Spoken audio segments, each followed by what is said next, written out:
So I took a short trip to Amsterdam, so I thought I'd do a little video about it, what I'd recommend, what I didn't like, because there are some people lying to us. Just give a brief overview of what I did in Amsterdam in general, and then I'll go into the more specifics of it. So the city is very walkable, but there are trams and buses and a metro if needed. So the transport is simple to use. I just use the contactless on my phone. So on the buses and the trams, you tap on as you get on, and then you tap off as you get off. And then on the metro, you tap on to get into the station and then tap off again to get out of the station. So in total, I spent £23 on travel, and this included a day trip to Volendam and Marken. So the first trip I did on the bus didn't go too well. As I tapped on, it went green, it was accepted, and then as I tapped to get off, it just kept coming red, it was rejected or whatever it said. But the bus driver was super nice about it. You know, there's a bit of a language barrier because I don't really know much Dutch, so I couldn't really explain too well, but yeah, he was super nice about it. There is the OV app which you can connect to your card that you're using on the transport, and then if you tap off at the wrong place, forget to tap off, you can rectify this on the app 5 days after your journey. I found myself walking around the city centre. I didn't really use the transport. I think I used the metro once or twice because the city is very walkable. I hate walking. I hate walking. I'm surprised at how much I walked because I do not like walking at all. There was a lot of work being done in Amsterdam North. Google Maps wasn't the most helpful when I went to get buses because they kept telling me to go to a bus stop that was closed. In a city like Amsterdam, it is quite hard to avoid the tourist traps. They are everywhere, all over the place. I think you can tell most of the time when they are one. I'm going to start off with food. I am going to butcher some of these names. I have looked up how to pronounce them. However, I really struggle with some of the sounds. So I will try, but they're probably going to not be the best, but I am attempting. I want to give a special shout out to the Crow Dots in Albert Heijn. These were delicious. I ate them for breakfast every single day. The first place I ate at was called Bagels and Beans. Now, I didn't realise this was a chain when I went in. I tried to avoid the chains. There was nothing amazing. It does its job. Now, why are the bagels abroad so much better than in the UK? They're just softer. I don't know what it is about them. They're just different. They're just a lot nicer. Next up is Von Stapel Koekmakerij. So they only sell one thing here, and that is a cookie. It's a chocolate cookie, and then it's got a white chocolate centre. The shop that I went to, you could watch them make them, and they had this really cute little rolling system with the trays of cookies as they went around the shop. The staff in here were really friendly. So I sat by the National Monument as I ate this, and I think I ended up joining a Spanish tourist group briefly. I really enjoy these. They're quite sweet, so I have a sweet tooth, so I love them, and they're also quite rich as well. So the cookie itself is a brownie style cookie, and the white chocolate centre, I'm not 100% sure what it is. I'm assuming it's like a ganache or maybe something like a lint ball, something similar to that. It was £2.54 for just the one, which is a little much for a cookie. However, I think it's alright just for the odd sweet treat, and I've seen worse prices before. Yeah, you're gonna see a worse price. Got fries from Vlaams Friethuis Vlemings. Got fries with a curry ketchup. Portion size was okay for the price, which was £4.22. They're cooked fresh in front of you, which I like. So these weren't spectacular, but they were a good thing to have just as a quick bite. There was nowhere to sit nearby, so it was just a group of us awkwardly standing on the side of the pavement eating these. So next up is Van Wanderen Stroopwafel. Where do I begin? I hope whoever recommends these has a minor inconvenience happen to them. If you see a video of someone recommending these, get away as soon as possible. Block their channel, get them to delete it, because they are liars. I have no idea why this place is busy. It's awful. It's stupidly expensive. I paid £11 for one stroopwafel. If I can try and muster up a positive, it would be they were generous with the dime pieces they put on mine. That's it. Oh, and the person that served me was nice. The other staff were really rude. And there was one member of staff who called someone over, and as they were about to order, she went on her phone. Having a lovely chat with another member of staff about going to Italy. I felt like such an inconvenience being there. Oh, and the fact that there's just stroopwafels just laying around in the back. There was piles of them, and these were the ones they were using to serve to people. It's just like, how long have they been sitting there? Gross. Avoid this place at all costs. Do not go. Save your money. The stroopwafel itself was extremely average at best. Staff, rude. No.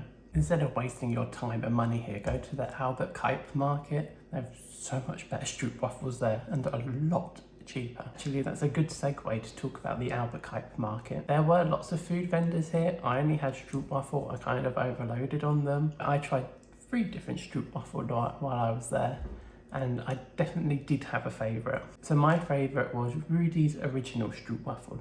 The service here was great. I mean, the other ones, they weren't bad, they weren't super unfriendly. It's just that this one, the guy who was cooking the stroopwafel fresh, not leaving them stacked up somewhere, he was interacting with not only the people who had just ordered, but the people in line as well, interacting with everyone. So it was about £2.10 for one stroopwafel with nothing on it, which is a lot cheaper compared to the other one that I had. Also, this was the cheapest in the Albert Kuip market that I tried. This one did have a little bit of a queue, but it did move along very quickly. So it was quite busy when I went. It was, I think, just before lunchtime, so it will be a bit busy. There were people just standing in the middle. It did get a bit frustrating at times. And there were workers trying to shepherd people to get into their cafes and restaurants, and at times it was a bit too much. But overall, I would definitely go back. I think it would be very fun to do like a food crawl along here. I really struggled to get a good coffee in Amsterdam. I don't know what it was. It was just, I just didn't really enjoy it that much. Like, the coffees weren't bad by any means, but they just weren't good. I went to a couple of different places that looked really nice, but the coffee was just not good at all. I think the best one I had was in a place called the Sandwich. I stopped in here after going to the 9 Streets, which I found people overhyped quite a lot. I only got an oat latte here, however the menu itself looked really nice. The place had a nice cozy vibe to it. I'd definitely go back here if I ever come back to Amsterdam and then get a bite to eat as well. The last food spot I want to highlight is Winkel 43. So this place is known for its apple pie. So the first time I came to Amsterdam a few years ago, I loved this. I was raving about it to everyone.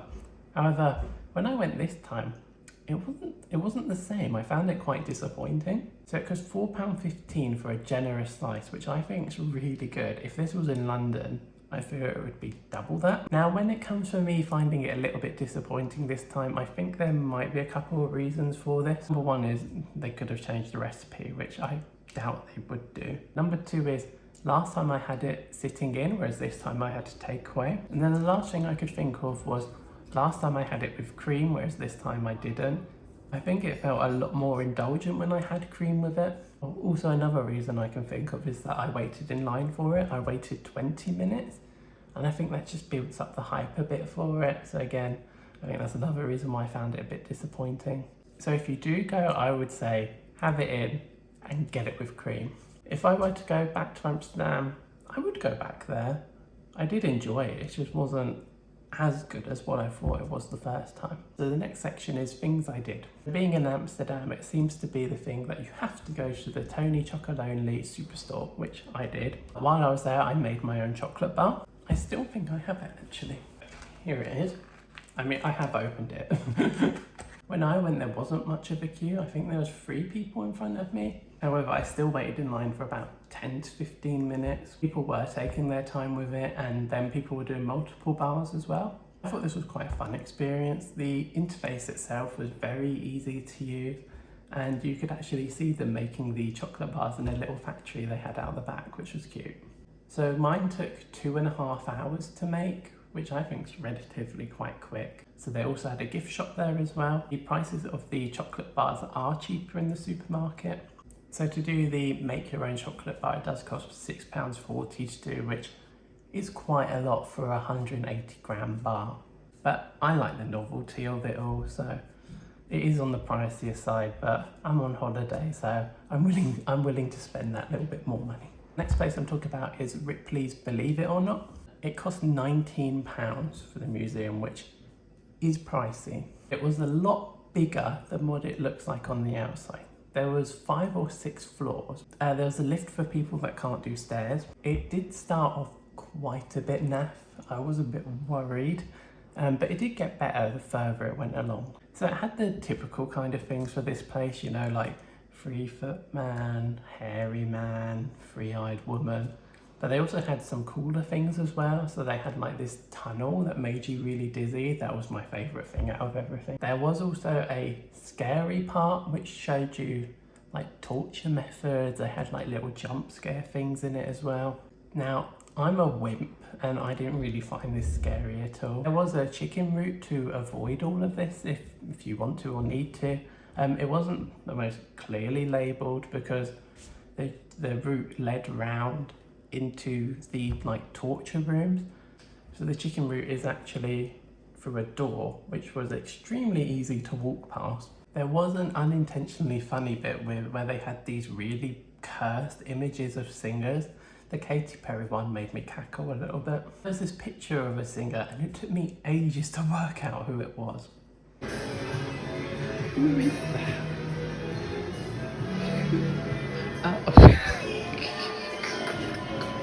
Now the whole place did feel quite dated, like there was buttons that weren't working. There were areas where it needed a lick of paint, just something to spruce it up a little bit. There was a cool little part that had a camera that linked up to another part of the museum. You can see here my resting bitch face and how miserable I normally look. And the gift shop here was very expensive. Overall, I enjoyed it here. I think it fills up an hour if you need to. Sidebar, does anyone know who this bunny is? It was everywhere in Amsterdam. But it's one of the weird things where every shop seemed to sell it, but no one was wearing any like merchandise or anything. I don't know if it's just a thing to try and sell to the tourists. So the next place is the Fabrique des Lumières. I found this okay. It wasn't as impressive as what I thought it was gonna be. Like I thought I'd go in and I'd be wowed, but I was just, yeah, it's nice. So it was £14 to enter. I knew this was light shows based on artists' work. I thought this would be in multiple rooms, but it was actually in one big room. And then they played short films about 10 to 15 minutes long of each artist. Between each artist, they did have a little break. I saw 2 of these short films. One was based on Mondrian, who I don't really know much about, and the other one was Van Gogh. Van Gogh one was significantly better. Mondrian one was very boring in my opinion. So there are people who definitely will appreciate this. There are people there on blankets, you know, friends or people on dates or whatever, and they were clearly enjoying it. There's also people who are just sitting there just to, I guess, have some time to themselves, maybe do a little bit of meditating or something. This type of thing just isn't for me. I find this stuff a little bit wanky. I can't connect to it in that way. I also think the fact that I thought it was going to be something completely different kind of threw me off a bit, so I wasn't really prepared for it. You can spend the whole day there, so I think I can't really say whether £14 is a good price or not, because I was only there for half an hour, which, you know, for the time I spent there, I view that as quite expensive. However, you can spend all day there, which would make it super cheap. The last place I want to highlight was my favourite out of everywhere. So this is the Mouse Mansion. This was really cute and adorable. Free to enter, which is a plus. It's not the biggest place, it was quite small. So this reminded me of the Sylvanian families. It was little mouse figurines and they had like little mouse schools and a mouse town, like all set up. So there's a shop downstairs where they sell like little mouse figurines, and then upstairs they make like they make stuff for little like mouse towns and stuff, which you could buy, like little wooden chairs and things like that. Upstairs they have the models, the mouse town. It's one of those places that you could spend hours there. All the models had such little details in them all. It's one of those things where you go around once And then when you go around again, you notice so many little things that you just missed the first time. So the upstairs was only accessible by very steep stairs, so if you're capable of doing that, I would definitely recommend going here. Right, so I'm all done talking about what I did in Amsterdam. Hopefully you found this helpful. I'm being super honest with these things. I'm not going to tell you something I didn't like. Whenever I go abroad, I like to watch hundreds of YouTube videos about what I'm doing, where I'm going. So hopefully if you've watched this, you found this helpful. Yeah, so have fun in Amsterdam when you're going. It is a really beautiful city.